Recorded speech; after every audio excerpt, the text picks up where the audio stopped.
Salut! Donc là, je vais vous présenter quelques petits tests sur mon vélo, mon mou.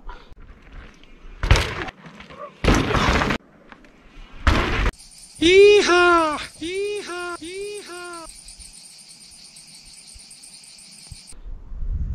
Hi-ha! Déjà la fourche. Donc la fourche, jusqu'à présent, je roulais avec une RockShox Zeb. Donc, qui fonctionne parfaitement bien, mais toujours dans l'optique de ma saison montagne, donc de tout avoir en double, comme ça si j'ai un souci en montagne au fin fond d'une vallée, je change la pièce et je peux continuer mon périple. Et du coup là c'est une révélation donc en RockShox, donc je suis passé de 38 à 35 en termes de diamètre de plongeur. Pourquoi ça? C'est parce que je voulais une fourche plus légère, parce que la Zeb fonctionne très bien. Mais avec 2,3 kg, ouais, ça, en portage, ça commence à peser, on sent bien la différence. Et celle-ci donc fait 1,9 kg, donc je gagne 400 grammes, ce qui est vraiment pas négligeable. Après là, en termes de fonctionnement, donc j'ai un petit peu tâtonné au niveau des réglages de pression d'air. Bon bah c'est normal, hein, je savais pas trop. Donc j'ai un petit peu plus que la Z. Donc là, au début j'avais 75 PSI. Bon, elle était vraiment trop raide. En plus je perdais du grip, je perdais la roue avant facilement, donc c'était pas bon. Donc là je suis descendu, je dois être à peu près à 65, 66. Bon après c'est une aiguille, donc c'est pas évident de savoir exactement à combien je suis. Mais là je suis à peu près, ouais, je pense à 65, 66 PSI. Et du coup la fourche elle est bien sensible, bien onctueuse. Donc ma roue avant est bien plaquée au sol, j'ai du grip dans quasiment toutes les conditions. Et dans la grosse pente là, j'ai du maintien. Sur les sauts, c'est pareil, elle s'effondre pas. Par contre, je consomme pas tout le débattement. Il reste toujours. Alors je sais pas où est le maxi, j'ai pas talonné encore. Mais là, il reste au moins encore 25 mm. Donc c'est une 150. Comme la Zeb, c'était une 120, je l'ai fait passer en 150. Donc je l'ai fait préparer. Donc celle-ci, le fonctionnement est un peu différent de la Zeb. Je préfère la Zeb en termes de fonctionnement. Mais celle-ci va très bien aussi. Et ce qui est surtout bien là, c'est le poids. Là je vois les sauter décalés. Ouais, on sent bien que la fourche est beaucoup plus légère. Pour popper dans les chemins rapides, là l'avant il décolle tout seul. C'est vraiment super bien. Malgré que la fourche ait un petit peu moins de pop. Je trouve que la Zeb a plus de pop. Mais là, comme la fourche est beaucoup plus légère, dès que je tire un petit peu, ça décolle. C'est vraiment super sympa, c'est vraiment agréable. Après, les réceptions de sauts, alors moi c'est que des sauts comme ça naturels. Donc c'est appel comme ça ou comme ça, et puis réception soit dans la pente ou plus ou moins dans la pente, quoi. Donc globalement ça tape quand même pas mal. Puis là la vitesse est très réduite, quoi. Là c'est pareil, je préfère largement la Zeb, parce qu'en fait la Zeb à l'atterrissage, paf, ça atterrit, ça bouge pas. Le vélo il reste bien en ligne. Et c'est vraiment l'air et l'hydraulique qui travaillent, et je vais tout droit. Que celle-ci, on sent que à la récep, elle doit se vriller un peu le châssis, et du coup le vélo il louvoie un petit peu, et du coup je perds vachement en précision. Et ça va, c'est contrôlable, hein, ça pose pas de soucis. Mais en termes de sensation, enfin j'aime moins déjà. Je préfère quand même le châssis bien rigide de la Zeb, quoi. Mais bon, on peut pas tout avoir, on peut pas avoir un châssis rigide, enfin pour l'instant ça n'existe pas, châssis rigide et fourche légère. Et ouais, c'est comme ça. Allez, c'est parti pour la première descente. Le petit test. Donc là aujourd'hui il fait bien chaud. Le terrain est bien sec. C'est bon, il n'y a pas plu. Ça commence à être bien fuyant, mais la grippe quand même pas trop mal. Donc là la fourche elle a un bon maintien d'assiette. Bon petit amorti. Pas mal.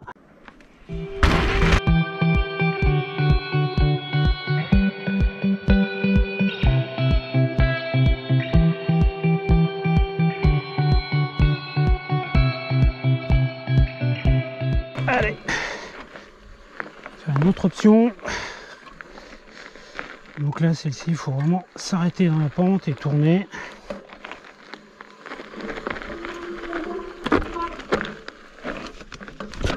ouais, là on sent bien la fourche qui est plus légère par rapport à la Zeb.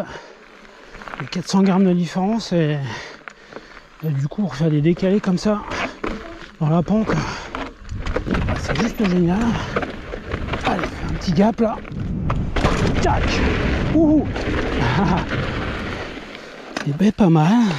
Alors la fourche, elle dit quoi? Ouais, pareil, un bon maintien, elle monte pas très haut en fait. Elle consomme pas tout le débattement. Donc ici c'est le juge de paix pour la fourche. Parce que c'est bien pentu. Et là ça commence à être bien filant. Puis il y a des petites marches qui sont créées là naturellement. Du coup, si la fourche elle est pas suffisamment sensible pour plaquer, bien plaquer la roue au sol, bah ça décroche tout de suite quoi. Et, hop, ça permet d'avoir. Donc voilà, ça fait vraiment une pente bien raide. Il faut s'arrêter au niveau de l'arme quasiment. Parce qu'après ça fait des grosses marches. Et elles sont quand même suffisamment hautes pour ne pas vouloir. Enfin moi j'ai pas du tout envie de les passer rapidement quoi. Là il y a moyen de se faire éjecter. Allez, on va attaquer le juge de paix. Donc là, j'aime bien passer tout doucement pour déjà bien me mettre en condition. Positionnement et freinage. Et là, je freine. Ah, ça va. Ah, je suis quasiment arrêté là. On va même plus m'arrêter. Ah, c'est cool. Cool. Là, je peux tourner. Ouais, en tac-tac, elle va pas trop mal aussi la fourche. Ouais, elle a un bon maintien. Bon maintien d'assiette. En tac-tac, ça va. Consomme pas trop d'énergie. Sur les sauts, il y a quand même un bon petit maintien aussi. Il y a du grip. Bon, pour l'instant, elle est pas trop mal. On va voir sur celui-là. Ouais, celui-là, il tape un peu plus que ce qu'il y a forcément. Comme il fait 2 mètres de haut, mais la fourche, non, elle consomme toujours pas le débattement. Allez, faire une petite variante. Donc, l'amortisseur, donc là j'ai mis un amortisseur à ressort pour voir ce que ça donne.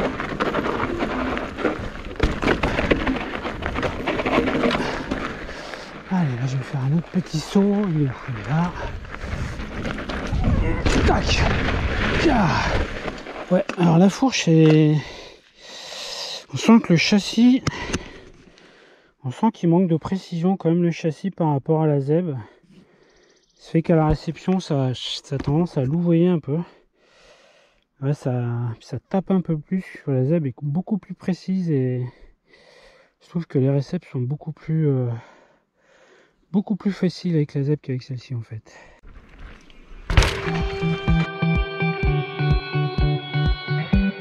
Donc là je vais faire ce passage. Donc là c'est une marche qu'on ne peut pas enrouler, donc faut l'enrouler sauter, mais il faut pas trop la sauter parce qu'en bas c'est tout ça c'est ultra fuyant, c'est pas du tout meuble, et en bas ça tourne aussitôt, et en bas si je vais tout droit là c'est un gap de 3 mètres pas du tout propre, du coup faut pas quoi, donc faut bien tourner.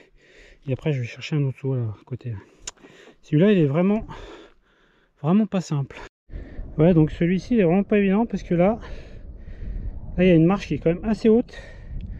Puis tout de suite après ça, je prends beaucoup de vitesse et il faut tourner vraiment en bout là. Et puis là l'approche c'est pareil, hein, c'est des versants, c'est pourri. Donc là c'est très précis là. J'adore. Allez, je vais attaquer la dernière petite option qui est bien délicate. Donc là je vais bien bien solliciter la fourche, le grip des pneus, tout ça, mais les suspensions bien tenir l'épreuve. La fourche. Alors, l'entrée elle est plutôt super sale. Ouf, waouh. Ouais, ça passe super juste à chaque fois. Et là, gros gap. Ouf. Ouh. Tiens, un peu de travers là. Et du coup, bon, l'assiette, toujours l'assiette, hein, je consomme toujours pas le débattement. Ouais, nickel.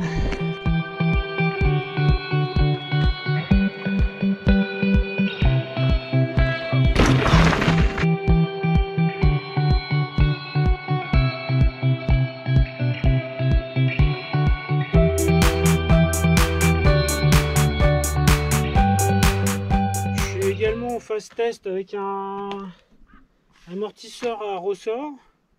Donc le premier que j'ai c'est un RockShox Super Deluxe en AR qui fonctionne vraiment bien et d'ailleurs pour lequel j'ai pas fait préparer parce que j'en éprouve vraiment pas le besoin. Il était prévu pour un Santa Cruz, je crois. Alors je sais pas quel modèle. Du coup, il a un setting qui me convient bien, moi, et il a vachement de pop, il est super agréable. À la montée, la roue arrière est toujours collée au sol, ça super grippe. Du coup, c'est vraiment top. Et là, pourquoi un ressort? Parce que je voulais essayer, j'ai jamais essayé. Et puis bon, je l'ai acheté d'occasion. Et puis pour rouler en Ardèche, comme je roule quand même pas mal, comme ça me réduit tous les soucis d'étanchéité d'air que je pourrais avoir sur l'autre. Bon, a priori, j'ai pas eu de soucis jusqu'à présent, mais bon. Là, au moins, le ressort, une fois qu'il est dessus, ça pose pas de soucis. Bon, après, le problème, c'est que là, moi, quand j'ai acheté le ressort, il y avait un ressort en 450. Alors, je savais pas trop. J'avais regardé les tableaux avec mon poids, ma pratique, tout ça, mais après, ça dépend de la cinématique. Donc, comme forcément, mon vélo, il n'est pas connu dans les calculateurs. J'avais regardé, c'était à peu près 380, donc 450. J'ai dit bon, je vais essayer de toute façon. Il était avec l'amortisseur. Alors effectivement, j'ai pas tout à fait 20% de zag, alors qu'avec celui à R, j'ai 25. Il est vraiment onctueux, il est sensible et c'est vraiment top. Et du coup, là, je sentais qu'il était raide et du coup, j'avais perdu en pop. Parce que comme il s'écrase moins, du coup, j'ai moins de rendu d'énergie et le vélo, il pop moins. Donc ça, j'aime moins. Après, c'est mieux dans le sens où à la montée, l'arrière, il s'écrase, il s'affaisse un petit peu moins, ce qui fait que je suis un petit peu plus haut comme ça. Du coup, la position est un petit peu mieux, mais en termes de grip, ça change rien. Les deux, c'est vraiment parfait. Et là, j'ai essayé un autre ressort. Donc là, c'est un 400, mais c'est un Nuke Prof. Donc c'est un 400. J'ai pris celui-ci parce qu'il est un petit peu plus léger, parce que le problème des ressorts, c'est que c'est quand même bien lourd. L'amortisseur à air, donc exactement le même, il fait 460 grammes. Et celui-ci avec le ressort, donc RockShox, il fait 820 grammes. Donc ça fait quand même 360 grammes de différence. Et du coup là, j'ai gagné 80 grammes sur le ressort. Donc c'est un petit peu plus léger, mais l'amortisseur reste quand même assez lourd. Je teste aussi les rustines sur le pneu arrière. Donc là, j'ai collé des rustines deux là et de l'autre côté. Il y en a deux là aussi, dont une là au niveau de la valve. Donc là, le pneu, j'ai vraiment découpé. Alors les autres, c'était des coupures, mais le pneu tenait encore un peu. Et là, le pneu était vraiment coupé. Il était coupé quoi sur le niveau de la jante quasiment jusqu'à là. Il était vraiment coupé, il était ouvert. Et c'est soit je réparais, donc là j'ai recousu au fil de pêche.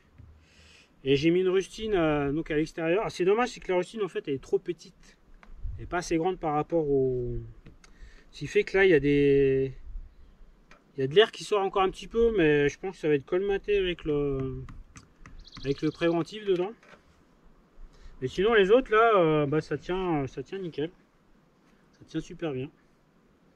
Voilà, le pneu, ça faisait 2 mois que je roulais avec. Bon, c'était un peu embêtant de... Parce que autant avec le petit vélo de montagne, donc j'avais des pneus plus gros, beaucoup plus lourds. Donc là, celui-ci il fait 860 grammes. Avec le petit vélo, je tournais plutôt avec des pneus 1,3 kg, 1,350 kg à l'arrière. plus une mousse de 200 grammes. Donc ça faisait un ensemble vraiment très lourd. Mais avec le petit vélo montagne, je crevais toujours par pincement. C'est-à-dire que le pneu venait taper la jante et je crevais donc au niveau de la... Bah, comme celui-ci là. Là j'ai mis une mèche là. Bah, au début ça c'était c'est le pneu avec lequel j'ai roulé au début et je savais pas trop quelle pression mettre dans le pneu arrière et du coup maintenant je sais. Bon bah j'ai crevé entre temps bien sûr. Alors du coup maintenant je pince plus mais je coupe les flancs. Je coupe les flancs parce que le pneu est vraiment très raide. Là je mets 1 bar 5 donc c'est vraiment raide. Mais en termes de grippe à la montée ou à la descente c'est parfait. Ça va très bien. Le souci c'est qu'ici bah voilà c'est des marnes ça va mais tous mes chemins que je fais là c'est le sud Ardèche c'est que du calcaire. Et calcaire bah il y a plein de parties saillantes et sur un ballon de pneu comme ça bien gonflé bah ça coupe les flancs. Voilà. Donc affaire à suivre. Donc là ici la fourche ça va être bien sollicitée parce que ça fait une belle rupture là et donc du coup déjà en haut ça fait des grosses marches bim ça ferait pas un peu de vitesse et puis là c'est pas vraiment un saut, on peut pas vraiment le rouler, enfin c'est ce que j'appelle les enroulés sautés mais il est quand même assez haut et après la récep en fait ça fait des petites cuvettes comme ça. Et du coup là, la récep ça brasse, ça passe vraiment. Même avec la zeb, faut bien tenir le vélo hein, parce que il a tendance à m'éjecter. Sinon, donc là je vais voir ce que ça donne avec la petite révélation. Voir si c'est une révélation justement. Voilà, donc j'arrive de là. Bim. Et là en fait mon point de repère c'est le petit terrain là. Donc je passe à gauche du terrain. Et au terrain, bah là je donne l'impulse. Là je donne l'impulse et je vais atterrir là et bim. Mais du coup ouais la roue avant elle décolle de là. Puis elle atterrit ouais à peu près par là. Bon la roue arrière elle décolle pas beaucoup par contre. La roue arrière quand je fais des vidéos décolle un petit peu mais pas plus que ça.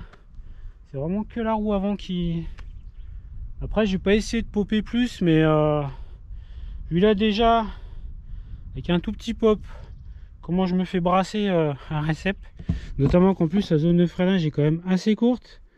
Il y a ce qu'il faut mais il n'y a pas 1 mètre de trop quoi hein. Et ça brasse quand même pas mal. Du coup ouais j'ai jamais tenté le gros bon déjà parce que je sais pas trop faire. Et puis là ouais, il y a moyen de se satelliser, ça soit vraiment violent à la récep quoi. Allez, je vais voir ce que ça donne. Allez, c'est parti.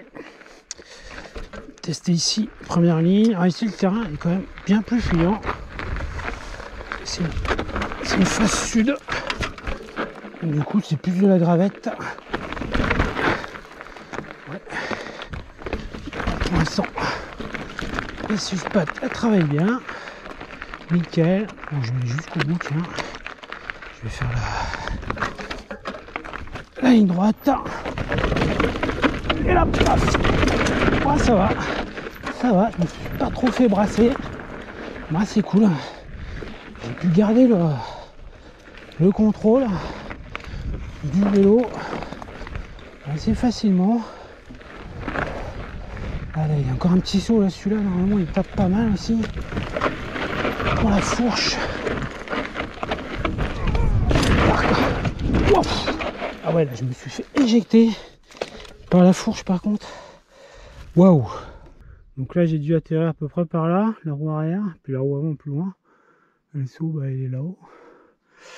Mais ouais, je me suis fait éjecter là.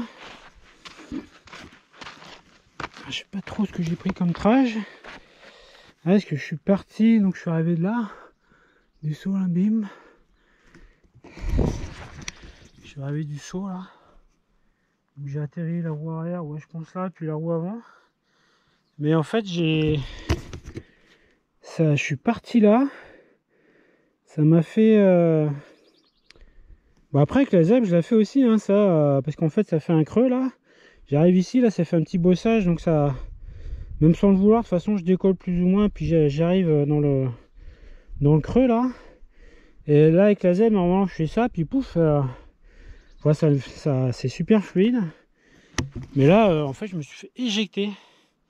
Au premier appel, ça a été, et quand je suis arrivé dans la cuvette, bah là, la fourche, elle a louvoyé, et du coup, boum, je suis parti, et après, j'ai nettement moins maîtrisé, ce qui fait que là, on sent bien que le châssis, bah, c'est pas du tout le même, quoi, c'est vachement plus souple. Et du coup, pourtant, là, c'est pas une compression énorme, hein, mais bon, ça comprime quand même pas mal. Et puis, bah, du coup, je me suis fait sortir, quoi. Pourtant, il n'y a pas de... C'est pas un problème de détente ou de trucs comme ça, de réglage. Hein. C'est vraiment, on sent que le châssis, ça louvoie, quoi. L'avant du vélo, alors que la roue, le pneu, tout ça, la pression, c'est exactement pareil que la ZEB. J'ai vraiment changé que la fourche à l'avant. Hein. Et là, je sens bien que bah, le châssis, ouais, ça louvoie. Et du coup, sur ce genre de passage, bah, c'est pas... Comme c'est vachement moins précis, bah, pouf, ça cherche un peu sa trace, quoi. Ouais, du coup, c'est moins sécu, quoi. Bon, après, en montagne, des trucs comme ça, j'en fais pas. En montagne, haute montagne, c'est que du franchissement lent. Et globalement, déjà des sauts naturels, il n'y en a quasiment pas. Ça existe quasiment pas. Et du coup, des grosses compressions, tout ça, comme ça, il n'y en a pas. Donc, vu que là c'est un peu le châssis est un peu limite, mais haute montagne, comme il sera nettement moins sollicité, ce sera juste parfait. Allez, celui-ci tape vraiment fort de l'arrière, mais vraiment. Donc là, je vais bien solliciter mon amortisseur et mon pneu. Wow, voilà, ça tape, mais hop. Ah, c'est bon. Ah ouais, je me suis fait balader là. Je me suis fait balader par la fourche. Ah ouais, grave. Bon allez, je vais finir quand même ma ligne. Ah ouais, mais là, ah ouais, je suis arrivé un petit peu plus vite au niveau de la pelle. Donc forcément, avec le saut, et là ça a fait puissance 10 en termes de vitesse.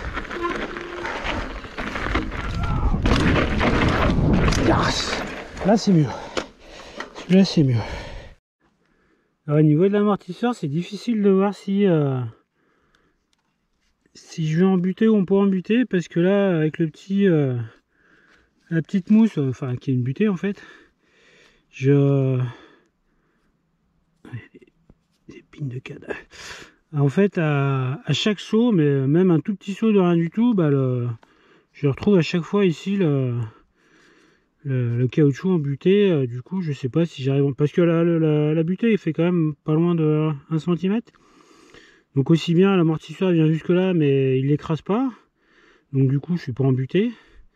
Donc en fait, on peut pas vraiment savoir si c'est bon ou si c'est pas bon. A contrario avec le système à air où on a un élastique, on voit bien si on sort ou pas de la course. Et donc sur le modèle à air, globalement, j'allais quasiment embuté, enfin sur le trait. Et quand je me loupais en récep, bah, il sortait. Mais bon, c'était pas tout le temps. Mais celui-ci, je sais pas du tout. Après, en termes de sensation, je sais... en termes de ressenti, je sais absolument pas. Parce que... En fait, je sens pas si ça talonne ou pas à l'arrière. C'est comme la fourche. La fourche, je vois avec le repère si je suis allé en butée ou pas. Mais globalement, je la sens pas taper, quoi, la fourche. Que ce soit celle-ci ou la ZEB. Si peut-être une fois j'ai senti un claquement métallique, mais ouais, une fois, quoi. Donc sur je sais pas combien de centaines de sauts, quoi. Du coup ouais, c'est pas évident de savoir si on arrive en butée ou pas, quoi. Voilà, a priori le ressort il est pas mal, parce qu'il est, je retrouve le zag de celui que j'avais à air. Il a du pop. Du coup, je vais garder celui-là, donc c'est parfait. Allez, je vais le refaire. Bon, je pense que j'ai quand même fait plus une erreur de pilotage que de problème de matériel. Donc ça demande confirmation. Voilà. Voilà.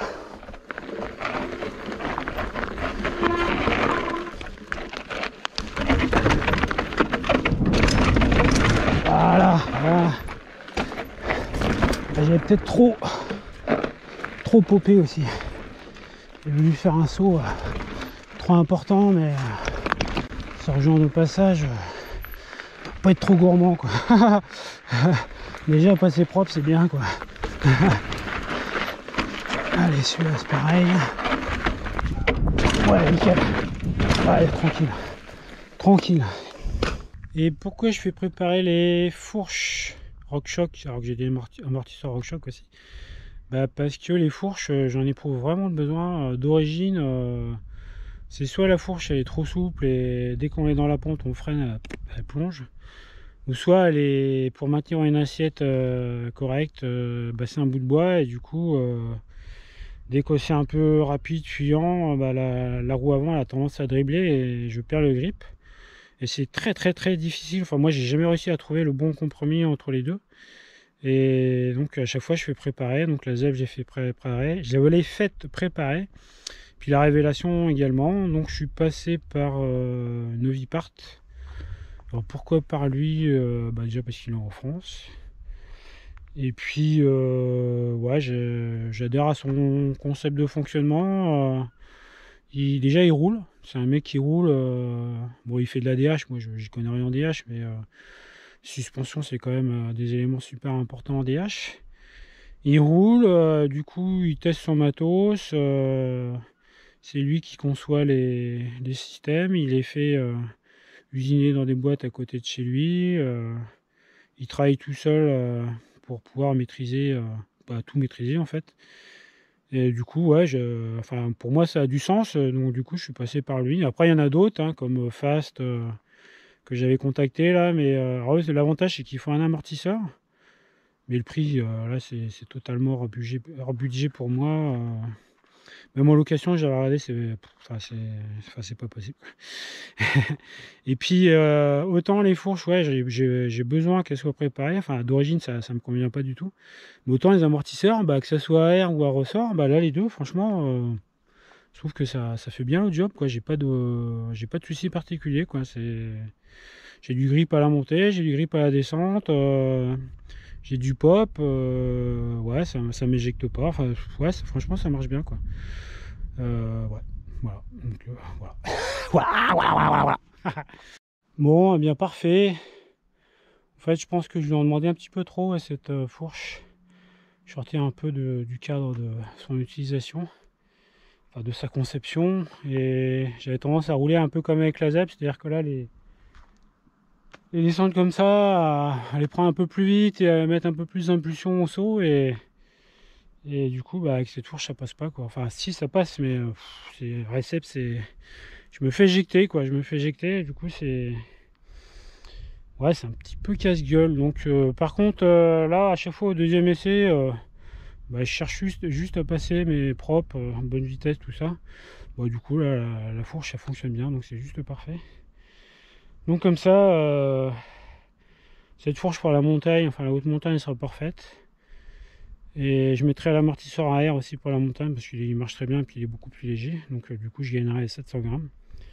Et puis pour rouler ici en Ardèche, dans les marnes ou dans les cailloux, là, dans les champs de cailloux, bah, je mettrai la ZEB et l'amortisseur à ressort. Là comme ça je pourrais lâcher les freins et puis découper du pneu quoi.